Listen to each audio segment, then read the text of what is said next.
This episode of the Managing Madrid podcast is brought to you by Hilton Charlotte Uptown Hotel, which is linked to the Charlotte Convention Center via an outdoor pedestrian walkway.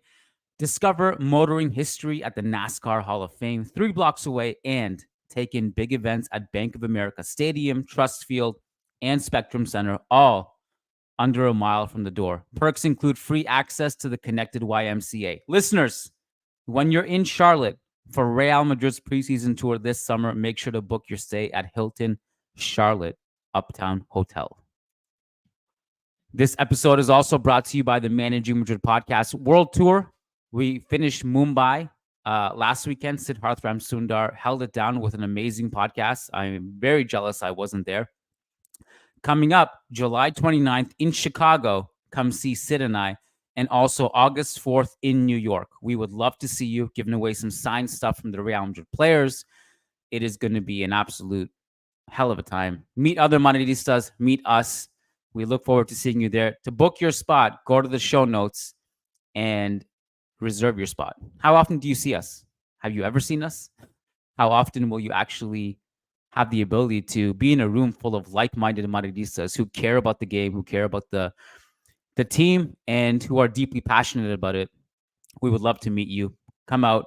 Link to book your spot to those podcasts in Chicago and New York is in the show notes. And without further ado, let's jump to a podcast where we have to reflect on some heartache for Luka Modrić. Champions has excelled eyeball to eyeball with a penalty taker again and may keep them in the European Championship. Oh, he's a man mountain, isn't he? Back in by Sucic and Budimir and Modrić! It's astonishing! And it may change everything! The master would not be denied! His story has a sting! Nice article in the Managing Madrid blog. Wonderful lads that do a great job there. And worth reading about that man there.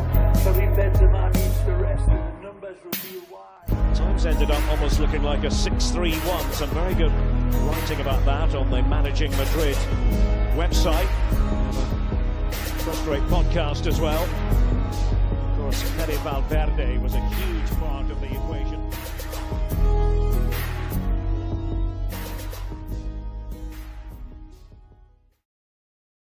Welcome, everyone, to the Managing Madrid podcast. This is Kiyan Sabani, recording this about 20 minutes after Croatia lose in the most gutting fashion to Italy. Look, football is beautiful. Football is amazing. There is nothing like it. It's also cruel. And if you're an Italian, congratulations. If you're a Croatian, my condolences. And many of you listening on this podcast, I don't know how many of you guys fall into the Italy category. For those of you who do, big congratulations to you. For the majority of you, I think, who were supporting Luka Modrić, condolences. Look, as you guys know, I don't have any international allegiance right now. I have no real dog in the fight. I've just said over and over again, I will support all of Real Madrid's players in this tournament. And for the first time all tournament, I busted out the long bursting cry and scream when Modrić scored in this game. It was the first moment all tournament where I really felt passionately just excited and happy.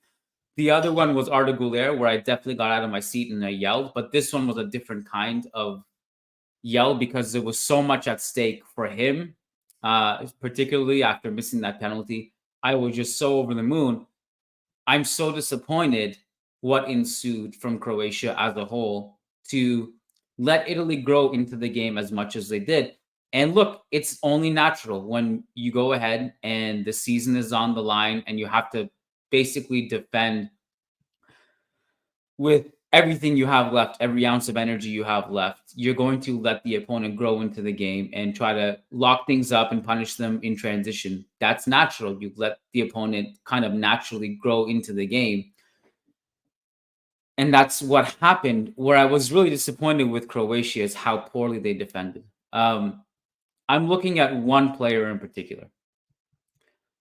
First of all, the 98th minute. Think about this. The 98th minute.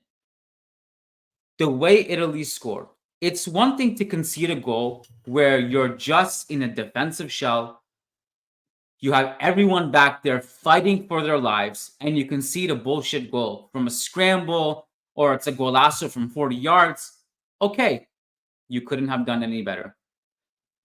That sequence where Italy scored, and I can't bring this up on YouTube for copyright reasons, but go back and look at it. Look at Croatia's defense. And I'm looking at one player in particular. If I was Croatian, and heck, I'm not Croatian, I'm pissed off at him because to me, he ruined what should have been an unforgettable night for Luka Modrić. Juranovic came off the bench, fresh legs. His nation's season is on the line. All he had to do was make sure, and look, I know Juranovic is not like this lockdown center back, but just make sure your team is in a safe position. He's watching the whole time. He's ball watching on that sequence. By the time that Zakagni, sorry, I'm not sure entirely how to pronounce that. By the time Zakagni gets the ball, he has so much time. And he has a lot to do, but he has so much time. And still, when he gets it, Juranovic is just looking. And he could have prevented that goal if just 5 seconds prior, he had decided to track because he knew Zakagni was there. If I'm Croatian, if I'm just a football fan wanting to celebrate an incredible night from Modrić, but should have seen them locked in to the knockout stages, I'm just really pissed off at that guy. Keep in mind, again, fresh sub. He came out in the second half. Just inexcusable from Juranovic. And it's not like he's playing striker. He's right back. He's literally a right back who should be watching the play, who should be covering that zone.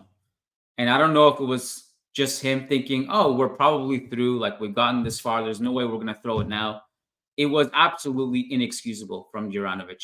And if I'm a Croatian, if I'm a football fan who just wanted to celebrate what should have been a historic night for Modrić, I'm just really pissed off at Juranovic. I have so many notes from this game. I don't even really want to dig into it. Croatia, on some level, are unlucky to be in this position that they are today. They've created the highest XG of anyone in the tournament. They have not had a trouble holding possession, creating chances, and they just couldn't score enough. And obviously, this goes back to not having a striker. And it's funny. I mean, they do have a striker, but I don't know if they don't really have like the Mandzukic of years past. But it's funny when I look at this Croatian side, there are kind of positions of weakness I could pinpoint. Like I think they miss the attacking midfielder prototype. Like remember years ago, the Ivica Olic presence who would come in and cause chaos. They don't really have that right now, I think. And a lot of onus on the midfield to actually be creative. Like you see Luka Modrić driving the ball forward. You see Brozovic sometimes getting in these crossing positions in the final third. It's a lot of onus on the midfielders to control, to defend, and attack. And I think they were kind of missing that. But even despite all that, they created enough and they did enough to get through. And they just had a little bit of bad luck, if you ask me, but also just made some bad decisions. And it was inexcusable for them to defend the way they did to close out the game. They should have just, every single player zipped it up, committing 0 bodies forward. And that Italy goal should have been entirely preventable. And they only have themselves to blame. That's it. They have themselves to blame. And maybe, Modrić, if he stays on the field, maybe he can organize some of that a little bit. But, what do you want him to do? What else do you want him to do for your nation? He's old. He's scored the winning goal. He's covering all these zones all across the field. He is press resistant. I mean, today I was just going through the Modrić notes. Again, reading passing lanes really well. Intercepting cutbacks. Brilliant touches under pressure. And playing vertically. He's making runs off the shoulder of the Italian defensive line off the ball. He's scoring the goal. Like, what else do you want him to do? And he comes off because he needs rest, and you just can't close it out. And I'm not saying that it's entirely because they don't have anyone outside of Modrić. Again, I thought Brozovic was pretty good. I thought um, Sutalu defended really well. I thought Stanisic was pretty good. Someone I would like to call it a little bit is Kovacic. I thought he was a little bit too slow in transition. I think there were moments where he could have driven the ball forward through the lines, and he's an excellent ball carrier, and he just decided to slow it down a little bit. And mind you, this was when Croatia needed a goal. I don't know. I don't know if Croatia would have made it that far anyway, granted, but it's just kind of gutting the way you saw Modrić on the bench, distraught and helpless in this situation. And this is now the question we've been asking after every major international tournament since 2022. But really, we asked it back in 2018. Is this the last we've seen of Modrić in a Croatia jersey? My hunch is that we'll see him again. But the next major international tournament is in 2 years. He'll be 41 by then, I think. Am I getting that correct? Let me just double check to make sure I don't get that wrong. He's 38. He'll be 40, I guess. So yeah, it's pretty devastating.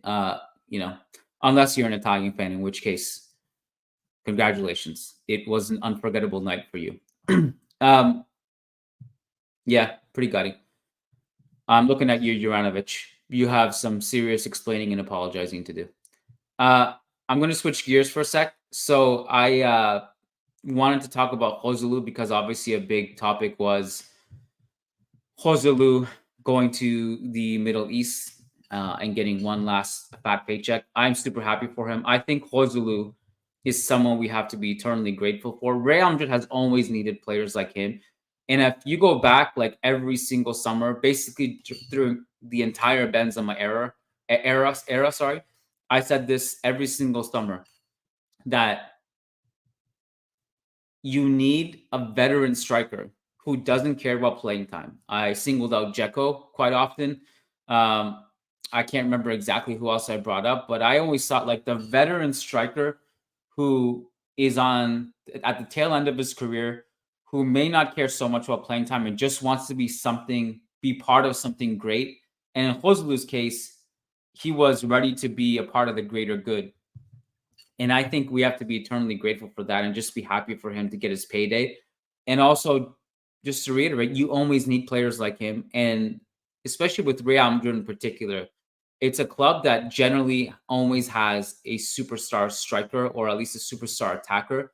You're going to need the Joselu profiles, the veteran presences who are experienced, who are not afraid to go into the spotlight after being cold all season, not needing like 25 reps to warm up, just getting in there when it's needed and providing that experienced, calm, composed presence. Joselu was that for us this season. And he was awesome, which took me into a deep dive about, is this the best loan ever in Real Madrid history? And we actually got a question through our Discord, and it's from Remarkable Bike. If you're not in our Discord already, by the way, just make sure you get in on the action. It's popping off. Like, there's match threads for all these Euro games. There's multiple rooms. It's well over 1,000 people now. I think we passed 1,000 people a few months ago. And there's a room for members' questions. And this question was submitted by Remarkable Bike. And I was going to address this anyway before he even asked this, but it ties in. Remarkable Bike on Discord says, where does Joselu rank among loanees in the history of the club? And what do you think Nacho's legacy will be? So with Joselu, I went back, believe it or not, all the way to 1950 to see where he actually ranks. And the funny thing about Real Madrid loans is that they're extremely rare. Like, it's not like we have a list of 50 loans to choose from. I think the short list is basically 10. And really meaningful loans, it's about 4 or 5. That's how many loans we've had in our history that actually meant something. And in fact, and I don't know if this is factually correct, but I'm just going through it. I'm 90% sure this is factually correct. I think this is the The 2023-2024 season was the first time in Real Madrid history that we brought on 2 loanees.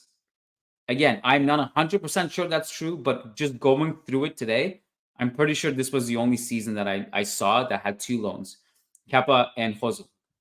So that in itself was an extremely rare occasion. But just ignoring like the random loans like Kepa and Julian Faubert, there's about 5 loans that I thought were meaningful enough to mention. And I've ranked them, and I'm going to go backwards. So, number 5, Emmanuel Adebayor, 2010. He wasn't as impactful as I thought he initially was looking back on it. He only scored 7 goals in all comps, and he was good enough to make the meaningful list of top 5. Obviously, Mourinho valued him enough to play him over Benzema on quite a few occasions, and hoping that lit a fire under Benzema's ass. So I'll put Adebayor at number 5. Number 4, Michael Essien, 2012. Not someone who's going to contribute goals or change games as much as the other players on this list. But when you talk about veteran presence, experience, who just provides you with steel in midfield, but also versatile enough to play in the back line, Michael Essien, at that stage of his career, was highly experienced, had been through the grinder with a ton of big games at club level with Chelsea. And he also filled in that right back quite a bit for Mourinho. Very versatile, gave us a ton of good two-way energy, and had 28 appearances. He rolls in at number 4. Number 3, Jose Antonio Reyes. During that season in 2006, I don't think he was that good for Real Madrid. Had 7 goals and assists total. But one of the most iconic goals in recent Real Madrid history, and actually in Real Madrid's La Liga history, that is actually one of the most iconic goals ever. The goal against Mallorca to seal the league title. Matt and I have done historical podcasts about that game against Mallorca. He comes in at number 3 in part because of the magnitude of that goal he scored. Number 2 and 1, I think, is pretty predictable at this point. You know where I'm going with this. And that's a matter of who's 1 and who's 2. So I put Chicharito Hernandez at number 2. 2014, 13 goals and assists. Highly valuable veteran presence again. Spotty minutes that were productive, and obviously the iconic goal against Atletico Madrid in the Champions League quarterfinals. And that was obviously the infamous game where Sergio Ramos had to play DM. That was a very good season, a very good team that ran out of gas and had to deal with heavy injuries to multiple players, including Luka Modrić, and had no DM. Number 1, here we are. Joselu, 2023, is the greatest Real Madrid loan spell ever. 18 goals and assists, a brace against Bayern that is immortalized, requires a statue, hang it in the Louvre. We are not getting to the final without him. So Joselu, there you have it, is the greatest Real Madrid loan player ever. There's the evidence. It's the authoritative take. Joselu is the best Real Madrid loan player ever. Couple notes here on random things before I wrap it up and do some other things before Brazil play their Copa America game tonight. I watched Uruguay last night. Super fun. I haven't sat down and watched a Uruguay game from start to finish really since the 2022 World Cup, which I wanted to tear my eyeballs out through major stretches of that mini run in the group stages that Uruguay had. I thought Fede was misused. I thought that they were very unimaginative. I thought they didn't play to their strengths. This Uruguay under Marcelo Bielsa is infinitely more fun than the Diego Alonso disaster class in 2022. So I thought they were a ton of fun. They have an insane amount of pressure and intensity to them. They're relentless with their pressing. Lots of chances. It's amazing. They only won 1-0. So I just want to say I'm gonna have fun. I think watching this Uruguay team. It's also Bielsa style is also highly entertaining because in part they are also vulnerable defensively as well, right? So yeah, just a couple notes there. And is there anything else? Oh, there's one more thing. This is super random. Talking about Real Madrid center backs, obviously with Nacho leaving, a lot of the emphasis is now being shifted towards Lenny Yoro. One name that I think is going under the radar a little bit. He's had a great season and might actually be attainable, although he'll be more expensive. Jonathan Tah. I've been super impressed with him throughout the Euros. I think he's had a really great partnership with Rudiger. They have good synergy. And he also has had a great season domestically as well with his club. He looks really good. And Bayern reportedly offered 20 million for him from to Leverkusen this summer, which is obviously extremely undervalued. And Leverkusen said no if that offer was even on the table. If you can get him on like the 40 million range, I think he'd be worth it. I think he's entering the peak of his career. Now, granted, this is obviously takes a back seat to Junior Califat's wishes. If he wants Lenny Yoro, then obviously that's the priority. And I trust Junior Califat's judgment over mine any day of the week. But I thought Jonathan Tah was an under the radar maybe candidate. Like, I don't know if Bayern actually need him with the amount of defenders they have. With Nacho leaving, I think it opens up the door for someone like that. If we're looking to buy someone and we can't get Lenny Yoro for some reason, I just look at that. Just something that was on my mind. It's nothing definitive at all. It's nothing that is even being reported or entertained. It was just on my mind, and that's why I threw it in there as a note at the end of the podcast here. Yeah. Apart from that, it was super fun to have Diego back on Churros today. And let me take a quick peek at the podcast schedule. I have at least one special guest coming up this week, possibly two. And I'm really excited. I've mapped out the podcasting schedule for like the next month, and there's going to be some bangers. And I'm really looking forward to it. Tomorrow, big slate: France, Poland, England, Slovenia, Peru versus Canada. You better believe it. A must win for us Canadians over here. And it's going to be a busy week. The Wednesday is like the only day I think there's no games that I'm going to cover. So I might do a live Q&A at that point. I'm not entirely sure, but yeah. If you want to make sure you don't miss out on any content this week, please go to patreon.com/managingmadrid. And if you're on YouTube, hit join underneath this video or hit the YouTube memberships tab.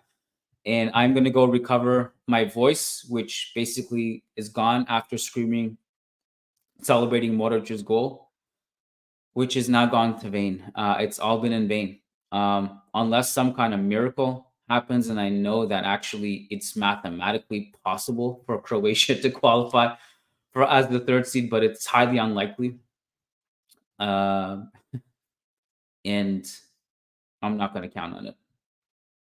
Sorry, Modrić, Juranovic, you owe everyone a huge apology for letting that one slip. Modrić deserves better. Congratulations, Italy. Thanks for tuning in, guys, and we'll catch you tomorrow. Peace out.